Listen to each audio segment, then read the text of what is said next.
Tara, luto tayo ng pansit batil patong. Okay, what's up guys?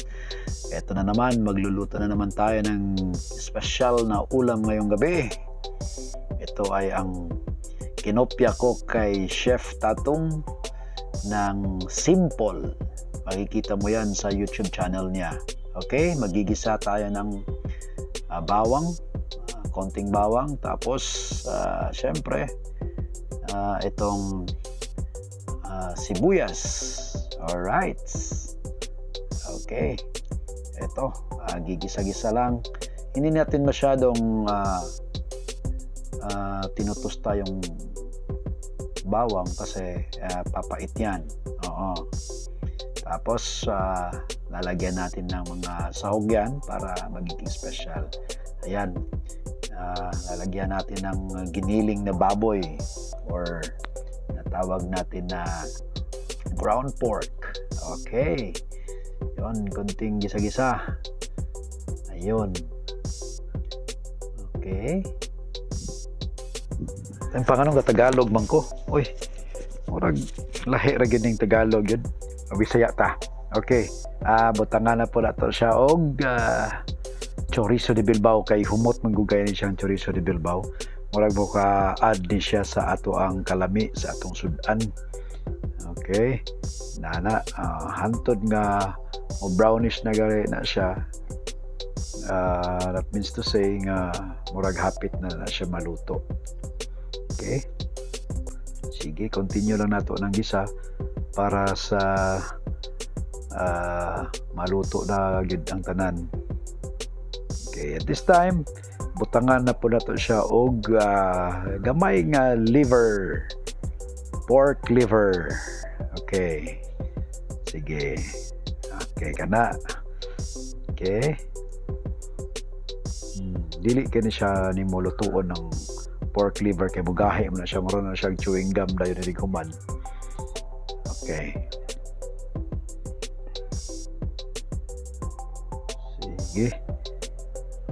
Okay, nakanindot ani ato ang wok kay gikan man kuno ni sa Amerika. Ulami gid siguro ning pagluto ani. Okay, kana una natong mga cabbage. Yabo lang tanan ay parihor nang istorya. Okay, sige, stir fry lang nato. Di natin magbutang og oyster sauce kay kuan man. Kana bean sprout or ang toge. Nakanindot ang toge kay maka stick together na siya sa atong relasyon, kay together again man na siya. Okay, dihang dapita butangan na po nato na siya og may nga pa color no. Kung gusto ka, kung mo ganahan kag itom, butangan mo siya og dark sauce no, or itawag nato na siya og mamasitas nga oyster sauce. Okay, karon akong gigamit ang Knorr, ang sikreto na to. Knorr seasoning. Okay, inana siya mo samot siya og kahumot ana, stir fry lang nato, and inig kahuman ani is set aside na nato na siya dayon, kay luto naman gamay ra man na siya nga kinahanglan niyang pagkaluto. Kana part diha kagumkum na ganang cabbage ana, og inubanan pa gyud sa atong toge. Toge sa Tagalog, tauge sa Bisaya. Okay, so karon walay tauge kay busy ang linya, dili kasulod sa network. Okay, karon gihaon na to na siya og ang sabaw niya butangan nato siya og siyempre ang atong Knorr seasoning og ang toyo pod. And then wala na ko napakita, gibutangan po nato siya og chicken powder, labi na ang ato ang adjisyo nga paminta. Okay, so at this point ibo na siyang ukay-ukayon para bubukal og ibutang na po nato ang atong Good Life egg pancit. Okay, kana para sa one serving lang nato siya. Kita buna nato para maluto siya. Butangan nato na siya og sabaw sa ice cream. Oh, by the way, dito sa ice cream kay Okay, tabunan na to. Mo ni siya ang atong gigamit. Good Life egg noodles. Kanindot aning Good Life kay lasa ni siya nga kuan itlog daan. Kana mga 3 minutes siguro wala na. Humok na ng kuan ang atong pansit, no? Ato na siyang i-separate gikan sa iyang sabaw. Kay kanang sabaw na to magamit na to naron taon-taon. Okay, stay tuned lang na to, no? Okay. Sige. Nakanindot ani kay mura na siya og paminta. Butang na sa tunag sabaw sa ice cream. Kay magkulang raman to da. Okay, sabaw sa ice cream pakusgan atong kalayo. Okay, kuha ora to na nangabilin. Kaya atong siyang i-plating dito sa atong plato. Siyempre sa plato gina i-plating, kailangan magsahog. Okay. Wala ta mabutang og kanang bitsin ani kay lisod na maupaw ta. Alright.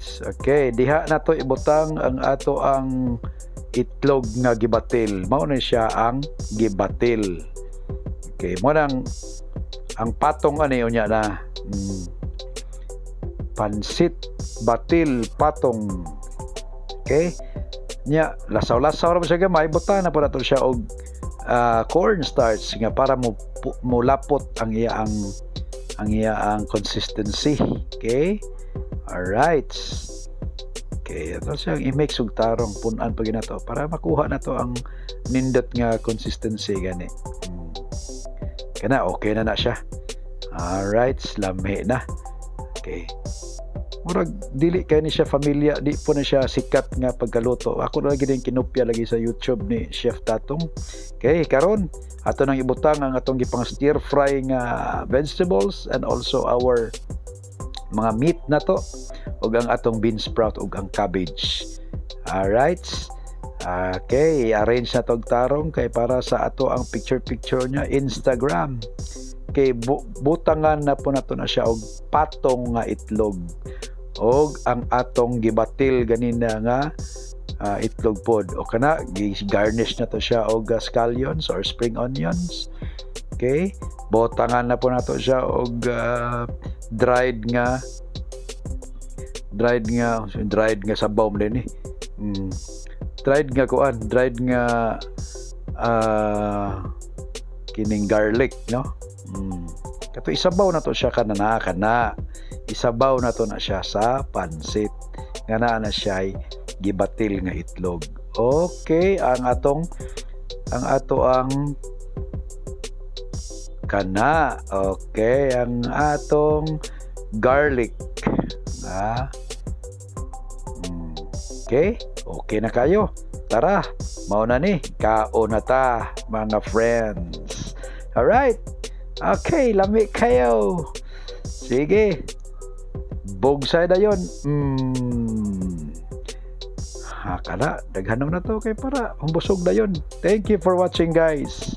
It's me, Nurse Pawix TV Cooking Show.